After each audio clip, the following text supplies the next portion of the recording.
It is true that we cannot depend on government alone to create jobs or long-term growth.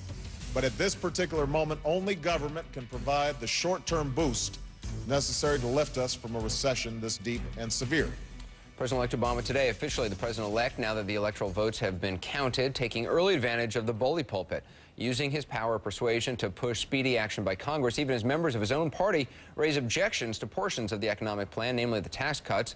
Let's talk strategy now with senior political analyst David Gergen, correspondent Joe Johns, and Fortune magazine managing editor Andy Serwer. David, I don't recall President-elect being so active, I guess, before an inauguration. What was Obama trying to do today by speaking out on the economy? You're absolutely right, Anderson, about how active he is. We haven't had a president who really has assumed the office, the mantle of the office this way and pushing a plan during his transition. And I think he's doing this because he honestly believes, as do many economists now, both conservative and liberal stripes, that 2009, whatever he does, is going to be the worst economic year for the United States since the Depression. And he wants to make sure it doesn't go any deeper and it doesn't extend into 2010, 2011.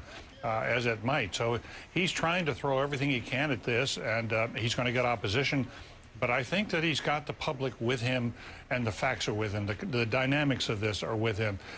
International investors want to see the United States take action like this. If China is going to lend us a lot more money as we need it, they need to see that we're aggressively tackling us, trying to get our economy back on the road so that other economies will grow too.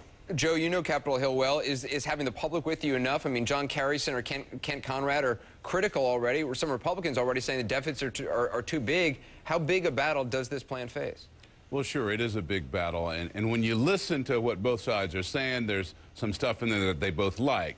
Now, for the Republicans, of course, $300 billion in tax cuts might be okay, but the Democrats are expecting a lot more money invested in infrastructure, you know, in buildings, in bridges, in roads, perhaps even in energy, a variety of other areas. So they don't like that piece of it. Nonetheless, if you see what Obama's doing here, he's essentially reaching out to the Republicans. He doesn't want to get into a position where people are taking walk-the-plank squeaker votes on the House and Senate floors in order to try to get this passed. He wants broad majorities. He's also pointed out to everybody that this thing is going to take time. We're not going to silver bullet this economy. So let's just be patient here and start out with some things we can agree on. Andy, though, how is this plan going to work? I mean, I think one of the big things is this tax credit, but it probably won't amount to much more than $10 or $20 a paycheck. How's it going to work? Well, that part of it is a little mystifying to me, the tax credit, because if you think about it, someone's making $50,000 a year, Anderson,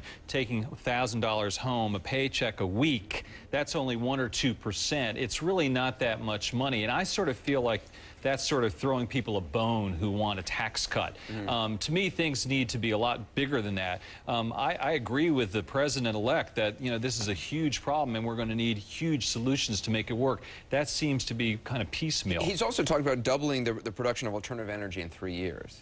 Yeah, I mean, I think he's focusing on a lot of things that where we've fallen behind in this country. We're talking about infrastructure, broadband, putting medical records onto digital files, digitizing medical records, education, things like that. These are giant public works programs, and I think a lot of these things are on target. I mean, when you're talking about alternative energy, look at what we've done over the past decade or so in terms of energy policy in this country. We don't have one. The auto industry obviously is in disarray. I think this is a great place for government to step in. David, it's interesting to hear Republicans complain about deficit spending now. I mean, this is probably the first time in like 8 years that they have seemed to think that this is a problem. And Obama is basically saying, look, this recession could linger for so long and only the government can lift this country out of it. Do you think he's right? Listen, I think everybody, all the economists agree that only the government can now do this, that the Federal Reserve has exhausted its remedies. It can't do very much. It's working, but it can't lower interest rates very much when they're down so low already. And the government, business is not doing it. Consumers aren't doing it. The government's the federal government and spending and tax cuts, the only solution you have left. So he's going to push this hard, but he's going to run into a lot of difficulty if he tries to incorporate into this sort of permanent spending changes. That's where the Republicans will rebel and get off the train. If, in other words, they want to use this all for quick things, that you have an exit strategy and you stop it and the deficits don't keep ballooning year after year after year, Obama has got to convince people this is short-term, it's temporary, it's very targeted, but it's going to make a difference in a short term and really prevent us from going too deep. The issue here is not whether we can stop a recession. The issue is whether we can stop a recession from going much deeper and much longer. That's the key. Andy, you agree with that? Yeah, I mean, the point here is that this is a situation where government needs to run a deficit, I think. I mean, what are deficits for except to borrow in times that were really, needed and warranted? But we cannot have tax cuts and a war in Iraq and fix the economy at the same time. So choices are going to have to be made. And you have to wonder if taxes are not going to get raised at some point. Joe, sorry, go ahead, David. Yeah. I was going to say, the casualty out of all of this really maybe he has other plans. I don't know where when he gets this done, as I think he will, how does he then pay for health care reform long term? How does he pay for big energy plans that he has in mind? How does he pay for some of the other big initiatives he has in mind? Those are the ones that may really take a hit from this, because the Republicans and Democrats, after this is passed, are going to say, we can't afford to do anything else.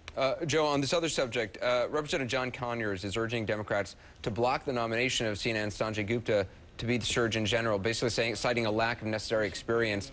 Conyers in the House, the confirmations in the Senate. Does what Conyers say matters? Not that much. Conyers speaks out on a lot of things that people listen to or don't listen to over on the Senate side.